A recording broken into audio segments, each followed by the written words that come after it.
सीताराम सीताराम सीताराम सीताराम सीताराम सीताराम सीताराम सीताराम सियावर रामचंद्र भगवान की दयालु सदगुरुदेव महाराज की भक्तराज श्री हनुमान जी महाराज की जय।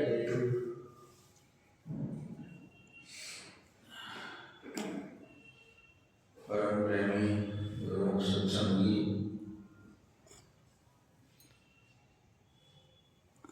सज्जन वृंद, आज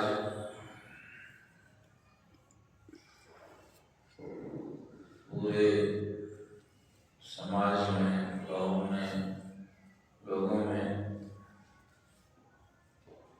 पर्व मनाया जा रहा है, जिससे वातावरण में एक अपूर्व शांति और पवित्रता छाई हुई है। सड़कों पे जाने पर भी कोई गंदगी कहीं दिखाई नहीं पड़ती। घर घर में उस व्रत और पूजा का संस्कार भरा हुआ है लोगों में। इस तरह से पवित्र कार्य से तमाम बातों में, घर में, बाहर में, शहर में, सब जो गंदे काम होते हैं, जो मांसाहारी बेचते हैं, जो मदिरा बेचते हैं, आज वे भी कहते हैं कि आज व्रत है, आज नहीं करेंगे। इस तरह से पवित्रता का वातावरण एक दिन के लिए होता है। उसकी गुणवत्ता पर ख्याल करने पर यह याद आता है कि वह सकाम भाव से गृहस्थ लोग पूजा करते हैं, व्रत करते हैं, 72 घंटे का उपवास रखती हैं माताएं, और इस प्रकार पूरे घर के एक एक चीज, एक एक वस्तु इतना पवित्र भाव से रखी गई होती है। सबके प्रति कोई न कोई कामना होती है। आज पेपर में पढ़ रहा था, माताएं गीत गाती हैं कि मुझे सावित्री जैसा और पार्वती जैसा बेटी दो,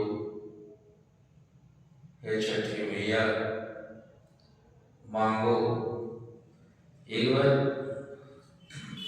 मैंने देखा था आश्रम में, हमारा एक महात्मा तो घर छोड़ के आया ही था अभी, तो देवी सप्तशती का पाठ कर रहा था, और उसमें लिखा है पुत्रम देहि, धनम देहि, यौवनम देहि, यशम देहि।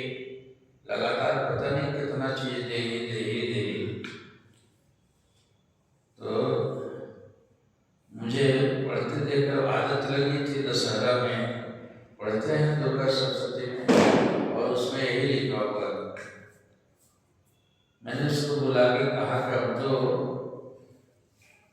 पुत्र भी नहीं मिलेगा, तो साधु बन के तुम आ गए, और पुत्र मांगो तो कहाँ से मिलेगा, और धन का भी कोई ठिकाना नहीं, धन मिला न मिला। धन और जस और पुत्र जिन चीजों के लिए उपेक्षा बरती जाती है, और वही तुम चिल्ला चिल्ला कर बड़े जोर जोर से कहा जा रहा था। हमने कहा कि अभी पाठ दुनिया के लोगों के लिए रहने दो, या इस रूप में देखो कि भक्ति रूपी स्त्री मिले और ज्ञान रूपी पत्र, भगवत ज्ञान का कोई पुत्र मिले तो बड़ा अच्छी बात है। लेकिन उतना दिमाग तुम्हारा उसको ट्रांसफॉर्म करने के लिए सक्षम नहीं है, ऐसा नहीं हो पाएगा। तो तमाम पूजाओं के पीछे में कोई ना कोई कामना होती है, बाकी कामना होती है। और गुरु महाराज जी के आश्रम का सोच रहा हूँ कि यहाँ तो रोज ही छठ व्रत है। सुबह में स्नान करना है, भगवान की आरती में भाग लेना है, और फिर यहाँ के हर कार्य जो किए जाते हैं, एक झाड़ू लगाने से लेकर जो कुछ भी किया जाता है, वो अपने आप निष्काम हो जाता है। उसके बदले में हमको कोई पैसा या पारिश्रमिक नहीं मिलेगा। अपने आप ये गुरु लोगों की व्यवस्था है कि करो भी खूब और पाओ कुछ नहीं, दिखाई नहीं पड़ता है। खाना कपड़ा के अलावा और कुछ तो मिलता नहीं है। वो भी भगवत माता जी से जो खाना मिल गया, जो कपड़ा मिल गया सो ठीक है, अच्छा मिला तो ठीक है, कम मिला तो कम, तभी संतोष करना है। तो इस प्रकार से ये निष्काम हो जाता है। तो गुरु महाराज जी इसीलिए कहा करते थे कि 50 साल का तप करना जंगल में बैठ के और 1 साल गुरु आश्रम में निष्ठा पूर्वक वहाँ अनुशासित होके और सेवा में करना जो है, दोनों का फल बराबर होगा। वो उतने साल तक 10 साल तक जो तप करेगा, उस तप से जो कुछ मन में निर्मलता आएगी कि हम के निष्काम भाव से हाँ ठीक ढंग से करे, तब आलस से होके डर के मारे ऐसे बिना उत्साह के यदि करे तो उसकी बात तो अलग है, लेकिन उत्साह पूर्वक यदि करे तो मुझे ख्याल आता है कि कल परसों में देख रहा था कि आंख मूंद के मुझे झपकी आती है, तो झपकी आती है तो मैं गोलपुरी पहुंच जाता हूँ, वहाँ फूल पटा रहा हूँ, वहाँ ये लगा रहा हूँ, गुरु महाराज जी के चारपाई ठीक कर रहा हूँ, उनके बिस्तर लगा रहा हूँ, कहीं मंदिर की ढलाई करा रहा हूँ, और एकदम जैसे ठसाठस भरा हुआ है तो स्वप्नों में उतरने लगता है। ये नहीं आता कि मुझे वही का आश्रम में क्या बनवाना, यहाँ नहीं आता। इतने इतने तक 25-30 वर्षों तक से तो यही श्रम किया गया, लेकिन इसका नहीं आता है। उसमें एक ये भी कारण है कि ये निष्काम भाव से किया गया। गुरु महाराज जी की प्रेरणा से हुआ, कोई इच्छा पूर्वक तो किया नहीं, अपने आप उन्होंने ये करवा लिया, ऐसा महसूस होता है। और आता भी है तो उन दिनों में हम अपनी बात लेते हैं, दादाजी की बात करते हैं, जो हम लोग आश्रम में गए थे तो बड़ी कीमत छोड़ के गए थे। अभी आज सुना रहे थे कि किस तरह से भागते थे घर छोड़ के, और वो 2 दिन के लिए भी जाए तो जैसे घबराहट हो भाग जाने के लिए घर से, जैसे घर के लोग वही स्वजन जहाँ जन्मे थे, जहाँ अपना कहलाते थे, जहाँ काफी लंबी चौड़ी गृहस्थी का धन था जो मेरे नाम से था, और उसको भी छोड़ के भागते कहाँ थे, पैदल बिल्कुल तैरते हुए आधी रात में गाड़ी में बिना टिकट के और भाग गए, गुरु महाराज जी के पास गए। तो लोगों को हैरानी होती है, सारे समाज और दुनिया और परिवार के लोग कहते थे कि पागल नहीं हो गया तो क्या हो गया, और पागल तुम थे, पागल किसी के पीछे पागल थे। और इस तरीके से रो रो के पीट पीट के जिस तरह से छोड़ा गया, और तब फिर इतना श्रम, इतने निष्ठा के बाद में जो चीज मिला था वो गहरा गड़ गया है भीतर में, वो निकलने वाला है नहीं। आज 37 वर्ष हो गए, वहां से दूरी बनी, दूरी जैसे भी बनी हो, और लेकिन उस दूरी बनने के साथ साथ तमाम संस्कार के बोर में भरा हुआ है। हम लोग जब दोनों बैठते हैं, अभी बात कर रहे थे, एक छोटी सी बात, उस लाइन में महाराज जी दी बोले थे कि दा बोले थे, ये भी इनको याद है। दी से दा कह दिया जाता है कि दा नहीं कहते, दी कहते। बहुत सी बातें अभी किताब में छप गई और निकल रही है अभी, तो ये भी कहा था उन्होंने ये भी कहा था, उन्होंने ये भी कहा था, और 40 वर्ष 45 वर्ष 50 वर्ष पहले कही यही बातें याद हैं। और हम सत्संग में सुनते हैं ये बात, यहाँ से उठ के बस कोठरी के बाहर पांव रखेंगे और बात भूल जाएगी। हमारी ग्रहणशीलता कैसी है सत्संग के प्रति, अच्छी सी बातें प्रार्थना ही करते हैं, गूंजना चाहिए मन में कि बस लेखे गिरत न छूटी हो छिन छिन बोलनार, लेखे गिरत न छूटी हो छिन छिन बोलनार, लेखे गिरत न छूटी हो छिन छिन बोलनार, गूंजना चाहिए मन में। ऐसे लकड़ी जैसा कि दौड़ के भाग गए, 2 लाइन में बचा हुआ खड़ा वाला आती है, खत्म हो गई है, जरा आ जाइए, और यहाँ आते हैं एक एक पंक्ति, एक एक शब्द में एक महात्मा थे हमारे, पूरे जीवन भर तक घर में गृहस्थी में रहे और राजमिस्त्री का काम करते थे। इतने ईमानदार थे कि उनकी ईमानदारी से खुश होकर महाराज जी ने कहा कि मजदूरी करना छोड़ दे, और उनको संन्यास मिल गया, साधु बने थे। आधी रात में सोते थे और मेरे पास आए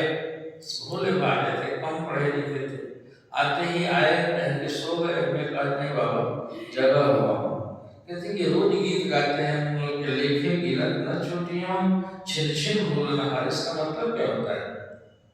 कहेंगे बाबा लेखा कहते हैं ना, हिसाब जोड़ घटाओ, लेखे और गिनती कर कीजिएगा तो ना छूटी हो कि हे महाराज मेरे कर्मों का हिसाब कीजिएगा कि इतना अच्छा किया, इतना बुरा किया, इतना अच्छा किया, इतना बुरा किया। तो एक एक दिन नहीं, क्षण क्षण, कहते हैं पलक पलक में हम गलती ही करते हैं, भूल ही करते हैं। कारण कि जामन गाफिल तामन काफिर, करके जिस वक्त तुम्हारा मन भगवान की स्मृति से किनारे हट गया, किसी को हम प्रेम करने लगते हैं तो उसकी याद करते हैं, किसी का झगड़ा करने लगते हैं तो उसकी एक एक बात नोट करते हैं, तो ध्यान तो चला गया भगवान का ध्यान करने के लिए ना। यहाँ स्कूल में दाखिल हुए हैं तो उससे गाफिल हो गए, तो जिस वक्त उनकी याद से गाफिल हुए उस वक्त काफिर हो गए। काफिर को मार देने को जीने का भी हक नहीं है, कहते हैं मुसलमान लोग भी काफिर हो गए। तो जिस्मन जामन गाफिल तामन काफिर, तो हम हरदम काफिर रहते हैं कि नहीं? तो मैंने कहा उनको कि बाबा लेखे गिनत न छूटी हो, छिन छिन भूलनहार, मैं क्षण क्षण क्षण क्षण मैं भूल करने वाला हूँ, इसलिए हे महाराज मेरी गिनती मत कीजिएगा कि इतना पूरा किया है। बस गलती करते हुए भी, गंदा कपड़े के साथ में भी माँ की गोद में तो आ गया हूँ ना। कपड़े गंदे हैं, लड़का जो है कीचड़ में खेल रहा था, माँ से दौड़ता हुआ पाँव धो के पानी छिड़क के नहीं जाता माँ की गोद में, वो दौड़ के आके ऐसे ही गंदे ही शरीर लग जाता है माँ, और उनको गोद में चिपका लेती है। माँ उसकी गंदगी का ख्याल नहीं करती। इसलिए मैं गंदा हूँ, क्षण क्षण भूल करने वाला हूँ, मुझे माफ कर दीजिएगा और गिनती मत कीजिएगा, नहीं तो मेरा उपकार नहीं होगा। इसलिए लेखे गिनत न छूटियों, छिन छिन भूलनहार, बख्शन हारा बख्श दो नानक पार उतार, बख्श दे कहते हैं। लाख करोड़ में बज लिया, आगे जाओ बख्श दिया मैंने, 1000 गलती किया, जाओ मैंने बख्श दिया तुमको। बख्श देना मतलब कि छुट्टी कर देना। तो आप बख्शनहारा भी आपका नाम प्रसिद्ध नाम है, तारणहारा नाम है भगवान का। सदगुरु को बख्शनहारा कहते हैं। इसलिए हे नानक, ये सदगुरु बस आप बख्शनहारा हैं, आप मुझे बख्श दीजिएगा, मेरा हिसाब मत लीजिएगा मेरी करनी का। मैं गंदगी में लेटा रहता हूँ सब दिन, लेकिन माँ है तूने मुझे पैदा किया है, तूने मुझे इस ऐसे आध्यात्मिक पैदा करने का मतलब, पैदा तो माता पिता ने किया है हमको, लेकिन मंत्र डाल के कान में गुरु ने भी पैदा किया है। एक बार दो जन्मा कहा जाता है आदमी, एक बार जन्म माँ के गर्भ से लिया और दूसरा गुरु के गर्भ से जन्म लेता है। माता पिता बिंदु के माता पिता कहलाते हैं। शरीर की शक्ति जाती है तो वो बच्चा पैदा होता है, और सदगुरु जो है नाद के हैं, वो शब्द डाला है उन्होंने हमारे कान में। शब्द क्या है, दीक्षा के वक्त में याद होगा, वही सोम शब्द जो है उसको उन्होंने कान में डाला, वही बीज है, और वह मेरे अंदर में एक आध्यात्मिक जीवन दिया है। इसलिए एक जन्म को देने वाले आप भी माता पिता हैं। गंदे वक्त में जन्म तो दे दिया था आपने, इसलिए मैं आपके गले में लिपट जाऊंगा, गंदगी लगी रहेगी तभी हे माँ हे पिता मुझे माफ करना। इन भजनों में कितना कितना दयनीय है, कैसे कैसे शब्द हैं, अभी पढ़ने वाले और गाने वालों को नहीं पता चलता। जैसे लिखा गया है, जैसे भाव में एक एक शब्द विनती से भरे हुए हैं, दीनता से भरे हुए हैं। इस घर की पढ़ाई है कि दीनता अपनी मत छोड़ो, अपनी गरीबी मत छोड़ो, रोते रहो हरदम, रोनी सूरत सतगुरु को अच्छी लगती है। कहा है किसी फकीर ने कि उसके यहाँ तरी के रास्ते से जाया जाता है, सूखे रास्ते से वह आना पसंद नहीं करता। तरी के रास्ते से जो आता है आंखों में आंसू है, हंस हंस कंत न पाइया और जिन पाया तिन रोए। मीरा कहती है कि हंस हंस के कंत को नहीं पाया जाता, जिन्होंने पाया रो के पाया। तो रोना किस बात के लिए, संसार के लिए नहीं। गीतों में गाते हैं, झोली भरो हमारी है बादशाह है आगे। झोली तुम किससे भरवाना चाहते हो, ज्ञान से, सुमति से, प्रेम से, दया से, सहनशीलता से, अपरिग्रह इत्यादि जो सद्गुण हैं धर्म के लक्षण, उनसे मेरी झोली भर दो, खाली है। तुम तो झोली भरवाना चाहते हो कि सोने का ईंट भर दो मेरी झोली में, कि मैं भरता रहूं उसको ले लेके, डर के मारे कि कोई लूट न ले जाए, मैं भरसक तुमसे दूर हो जाऊं। मैं वह झोली भरवाना तो तुमको हमसे दूर कर देगा, हमसे गाफिल कर देगा। इसलिए हे आली बादशाह, वह बादशाह कहीं हीरा जवाहरात डालता होगा, लेकिन आप तो आला बादशाह हैं। बादशाहों में भी आला है, और आप मेरी झोली में ज्ञान भर देना। मेरा मन गलती करता है और मेरा मस्तिष्क और बुद्धि उसको स्वीकार नहीं करती है। बुद्धि ब्लंट हो गई है, जैसे छुरा भुथरा हो गया हो, वैसे ही बुद्धि जो है मन के वशीभूत में हो गई है। होना चाहिए था मन को उसके वश में होना, उल्टा गाड़ी पर सवार चढ़ गया है, चढ़ना चाहिए तो सवार पर गाड़ी चढ़ गई, उल्टा हो गया। इसी तरह से मेरी बुद्धि ऐसे उसको पोषण करती है, उसको डिटो करती है और उसको कन्फर्म करती रहती है जो तुम कर रहे हो उसको ठीक ही कर रहे हो, और मन के उस करने को मोहर लगाती है, जबकि उसके मुताबिक चलना चाहिए था उसको, बुद्धि के अनुशासन में रहना चाहिए था। और बुद्धि हमारी बिल्कुल बुरे कर्म करते करते करते करते अनात्म भाव रखते रखते दुनिया में, और हमारी बुद्धि बुद्धरी बन गई। हम अपना ही दोष हमको नहीं दिखाई पड़ता है, इसलिए उसको देखना चाहिए।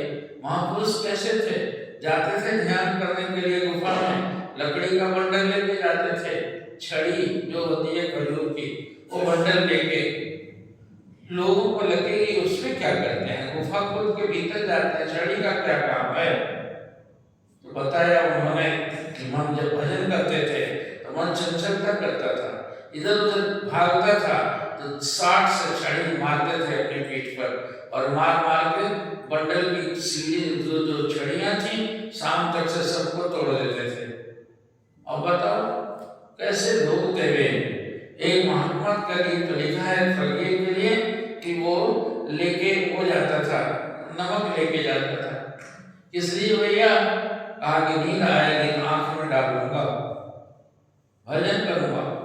मेरे एक महात्मा थे बाबा शिवानंद जी, रात में सोते थे, बांस की चारपाई रखते थे, और इसलिए कि हल्की होगी, लोगों से दूर, जहाँ यहाँ दूर है तो उठा के छत पर इधर से उधर तक कई बार जगह बदलते थे, और फिर बांस का एक कमाची रख के उसमें रस्सी टांग के दोनों टांग बांध के दुबले पतले थे ऊपर लटका देते थे। तो बाबा हंसे, कहें कि टिटहरी जो है सोती है तो टांगों ऊपर रख के सोती है, और किस लिए सोती है कि आकाश कहीं गिर जाएगा तो इसे थाम लेगा। टिटहरी इतनी छोटी सी पक्षी होता है वो, और उड़ता फिरता है दिन में, लेकिन सोता है ऐसे ही टांगों ऊपर करके। तो ऐसे कवियों का अनुमान होगा, बेचारी थोड़ी कहने गई होगी, लेकिन लोग कहते हैं कि आकाश में तो ऊपर से बाहर आके गिर जाए, इसलिए मैं लोग में। तो बाबा हंसते थे उन पर, कहेंगे आप टांगों ऊपर करके सोते हैं, आकाश रोकने के लिए क्या, टिटहरी ऐसे तो हैं ही दुबले पतले। तो नींद लगती थी भजन में, इसलिए हाथ जोड़े हुए भजन कर रहे हैं और टांगे ऊपर चढ़ी हुई हैं। तो ऐसे करते हैं, इसको कहते हैं बुद्धि कमांड में है मन के। मन तो आराम करना चाहता है, मन तो सुख से सोना चाहता है, ये उठ के भजन करना पसंद नहीं करता है। नींद ही नहीं टूटती है, और भजन करने के लिए, और वो लोग आंख में डाल लेते थे, नमक डाल लेते थे, छड़ियों से पीटते थे, टांग ऊपर करके सोते थे और भजन करते थे। उस भजन का प्रताप था कि ऐसे ही बिल्कुल परम निष्क्रिय थे और एकदम जिम्मेवार थे। महात्मा इतने निष्क्रियता थी साधु में, और क्या है निष्क्रिय होना, किसी चीज की आकांक्षा मत करना, लोभ मत करना, न खाने का, न पहनने का, न सोने का, न रहने का, जो मिल जाए यथाल आप संतोष, और उसमें संतोष करना, यही साधु वृत्ति है। इसी को साधुता कहते हैं।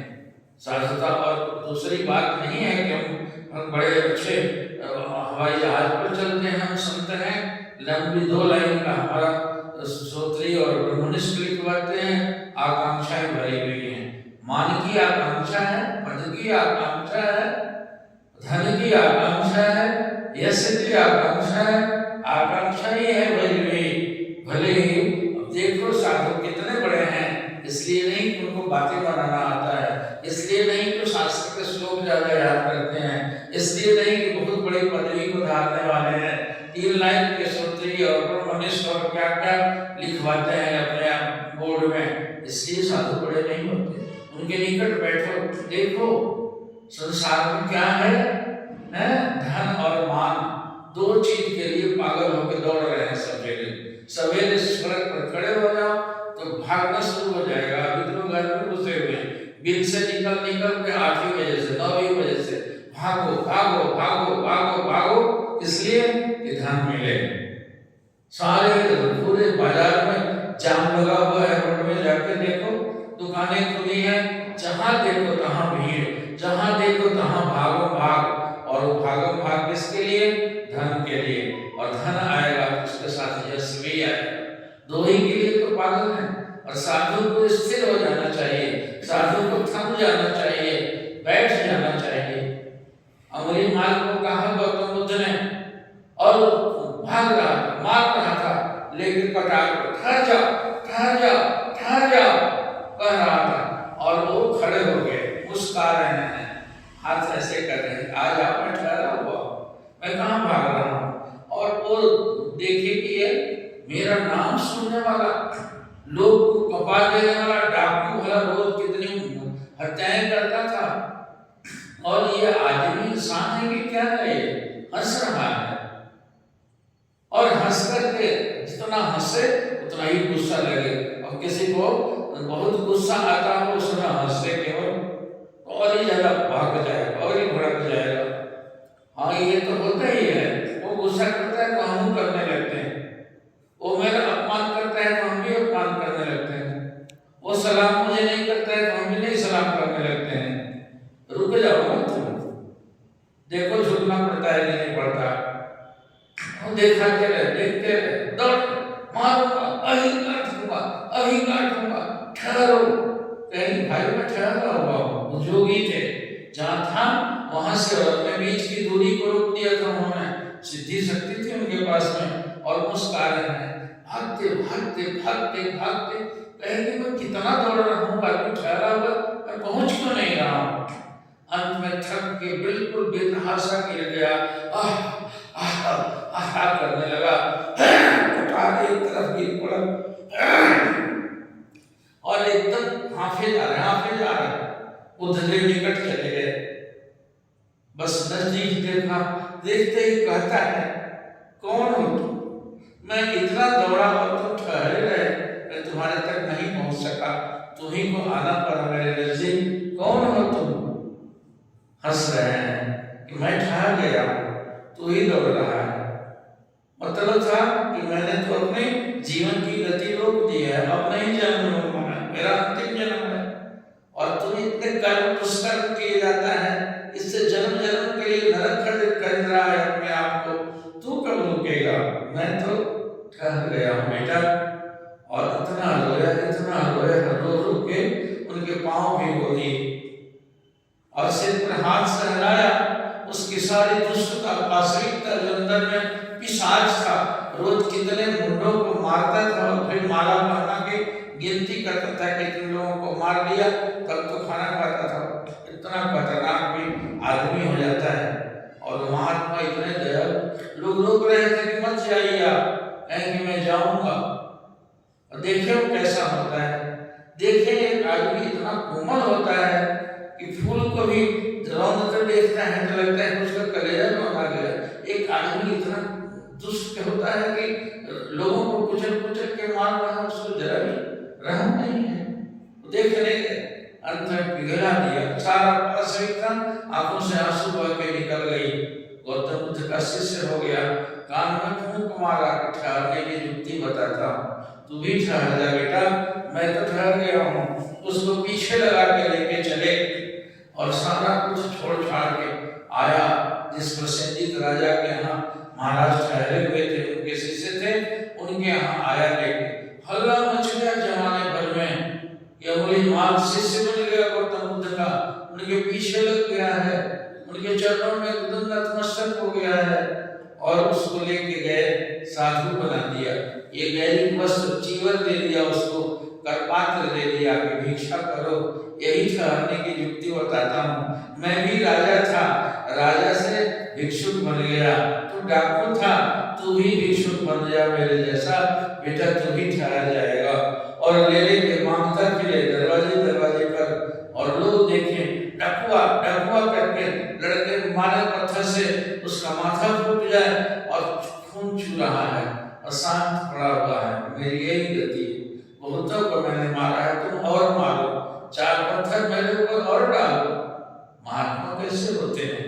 वही हत्यारा जो कितनों की हत्या करता था, अब वो कहता था कि मुझे पीटो, मुझे मारो, मैं पापी हूँ, मैं हत्यारा हूँ। और लोग गलियों में ढेले फेंक रहे हैं, मार रहे हैं। और वही जिसके नाम से पूरा जमाना थर्राता था कि किधर को मुड़ जाएगा और कितनों को मार देगा, और वह आज घूम रहा है। उस महात्मा के छूने से हृदय बदल कर रख दिया और उसका पात्र ले लेके भिक्षा मांगता था, खून चूते थे सिर पे, और इस तरह से ऐसा कर दिया कि वो महात्मा बन गया, बौद्ध भिक्षु बन गया और बड़ा उत्तम कोटि का भिक्षु बना। और उसकी भी यात्रा रुक गई। कभी जन्म का होगा इतना पाप किया उन्होंने।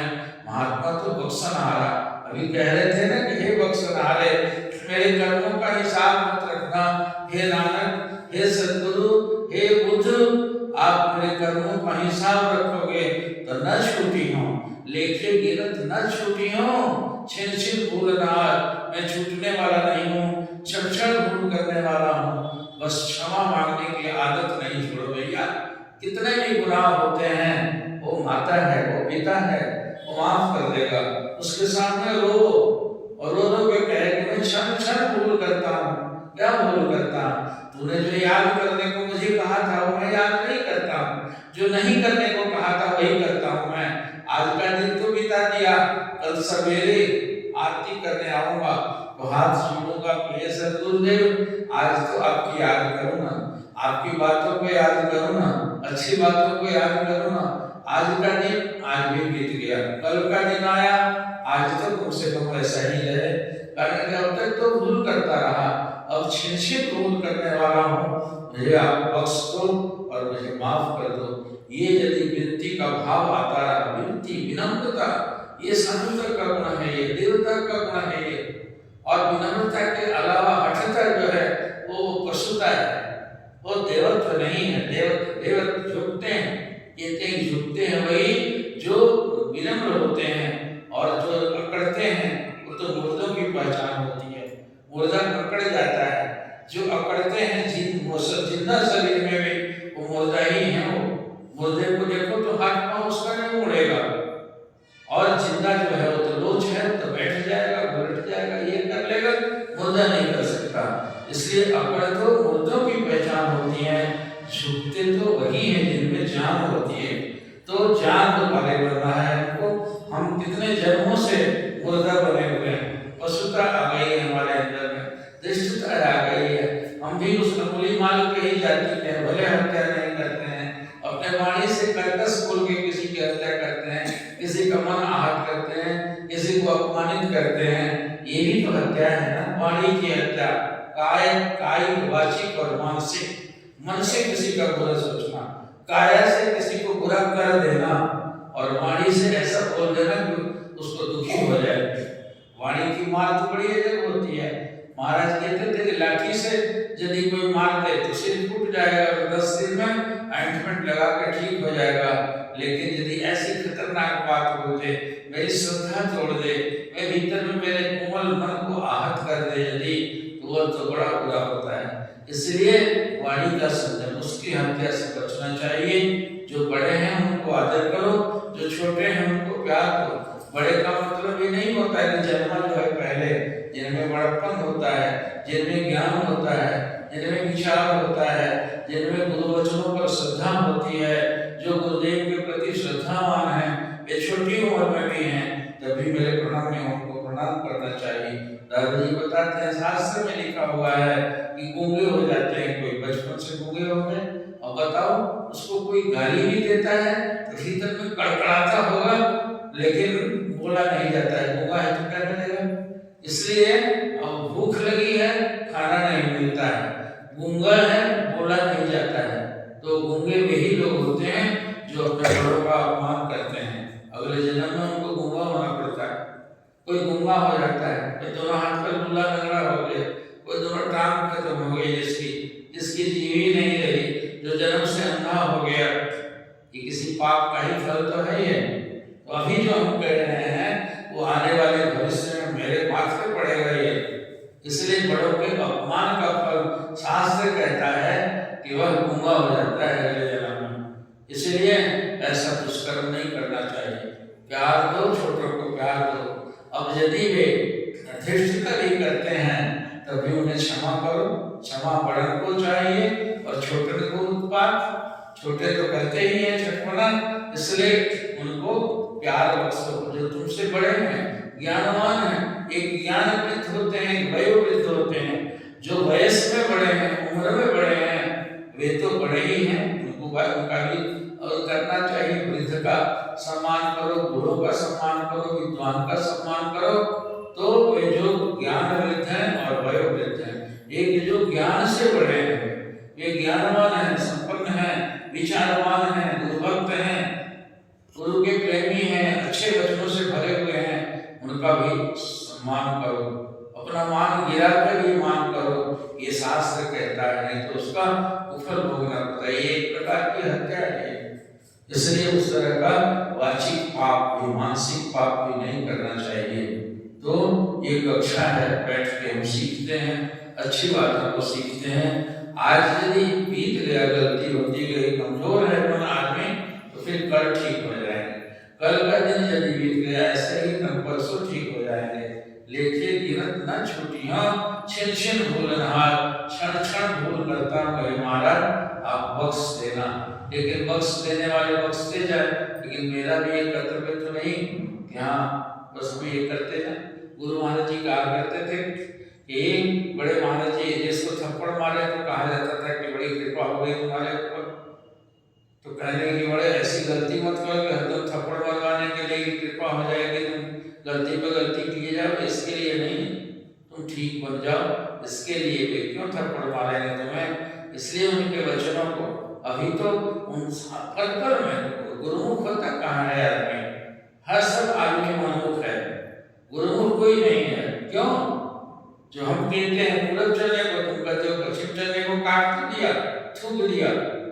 स्वामी राम ने इसी के लिए कहा है कि चरण पर फूल चढ़ाते हो और पूज्यपाद गुरु जी के वचनों का अपमान करते हो, उनके मुंह पर तो थूक फेंकते हो तुम्हें उस थूक फेंकने का पाप होगा यदि उनके वचनों के उल्टा चले तो, और उल्टा ही चलता है तुम्हारा। तुम्हें तो बुरा भी नहीं करना चाहिए। ऐसा मन हो जाए, बन जाए कि हाँ जी, बस हाँ जी के अलावा दूसरा कुछ तर्क उठावे ही नहीं। तुम्हारा मन पल पल तर्क उठाता है, पल पल तर्क उठाता है। बन जाओ बड़े खुदा, लेकिन भगवान की दृष्टि में काहिल हो जाओगे, तुम मनमुख हो। इसलिए उनके वचनों का ख्याल करो। ये वचन जो कहते हैं उसमें कोई राज है, कारण कि वे भीतर से निष्क्रिय हैं, वे भीतर से अनासक्त हैं, किसी के प्रति राग नहीं रखते, किसी के प्रति द्वेष नहीं रखते। संसार को मार मार के उन्होंने छोड़ा है और सद्गुरु के चरणों को पकड़ा है। ये अच्छाई है उनके अंदर, इसलिए उनका वचन पवित्र किया हुआ है। तुम्हारे वचन में जो लेनो होता है उसके साथ मट्ठा भी है। 10 दिन तक किसी तरह से रह जाओ तो हाथ डालोगे तो बदबू करने लगेगा। और गुरु का प्यार जो है, बड़े लोगों का प्यार, वो खराया हुआ घी है। जब भी डालोगे तो खुशबू आएगी उससे, तो खरा हुआ। उनकी रजो भाव खत्म हुआ है, तमो भाव को रौंदा गया है, इसलिए वो सत्व में स्थित हैं। उनके वचनों में कोई राज है, तुम उसको हरदम मत काटा करो, नहीं तो उसको वज्रदंड का भागी बनना पड़ेगा, कुदरत तुम्हें दंडित करेगी। इसलिए पल पर तुम उसका विपरीत करते हो तो ये गलत करते हो, ये मनमुखताई है, गुरुमुखताई नहीं है। इसलिए हम गुरुमुख बने, अच्छे बने, सब छूट जाएगा। यानी संसार का सब कुछ किसके लिए हम करते हैं, ये सब छूट जाएगा। घर द्रव्य उदय असल राज है। जब जब तो आगे मरण स्थित है, ये संसार का बखेड़ा जो है सब छूट जाने वाला है। सोते वक्त भी कहे सतगुरु तेरे चरणों में सिर मेरा रखा हुआ है, पता नहीं कल सवेरे जिंदा में उठूंगा कि नहीं। अब तो मैं ये भी सोचने लगा हूँ। इसलिए हे मालिक, तुम्हें यदि कुछ काम कराना है, तुम्हारा यंत्र बन के मैं घूमता तो अभी उस पदे में लिखा हुआ था कि मैं संसार का सब कर्म करूं, तुम्हारा सेवक बन निष्कामी, निष्कामी सेवक बनकर तुम्हारा काम करो, तुम्हारे नाते स्वामी। और सबसे मिलूं यदि किसी से तो तुम्हारे नाते स्वामी। हे स्वामी, तुम्हारे नाते सबसे मिलूं, तुम्हारे नाते सबको प्यार करूं, ये सद्गुरु की शिक्षा है। इसलिए इसको मान के चलो, सबका सम्मान करो, अपमान किसी का मत करो। बिल्कुल वयोवृद्ध जो ज्ञानवृद्ध हैं उनका आदर करना सीखो। इसलिए ये अच्छी अच्छी बातें सीखने के लिए एक क्लास लगाया जाता है। कोई गाना बजाना करके कोई गवैया बजवैया नहीं है। हम विरक्त हैं, हम साधु हैं, हम विरागी लोग हैं और वैराग्य की पाठशाला में हम बैठे हुए हैं। वैराग्य का छोला बहुत धरे हुए हैं। इसलिए हमें वैराग्य का महत्व समझना चाहिए, अपने अंदर में वैराग्य धारण करना चाहिए। गुरुदेव भगवान कृपा करें, सबको सन्मति बख्शें, सबको आनंदित रखें। हरि ओम तत्सत। बोले दयालु सद्गुरुदेव भगवान की जय। ओम जयतु शिव शंकर, जय सद्गुरु स्वामी मेरे, जय सद्गुरु स्वामी। रूप परमेश्वर, संत रूप परमेश्वर, जय अंतर्यामी। ओम जय परमात्म निधे, जय अद्वैत सत्य शिव सुंदर तनधारी, स्वामी सुंदर तनधारी। ज्ञान स्वरूप परम गुरु, ज्ञान स्वरूप परम गुरु, शंकर अवतारी। ओम जय परमात्मा निधे, जय वागीश्वरी गंबर, जय करुणा सागर, स्वामी जय करुणा सागर। जय नर हरि नारायण, जय नर हरि नारायण, जय सद्गुरु सागर।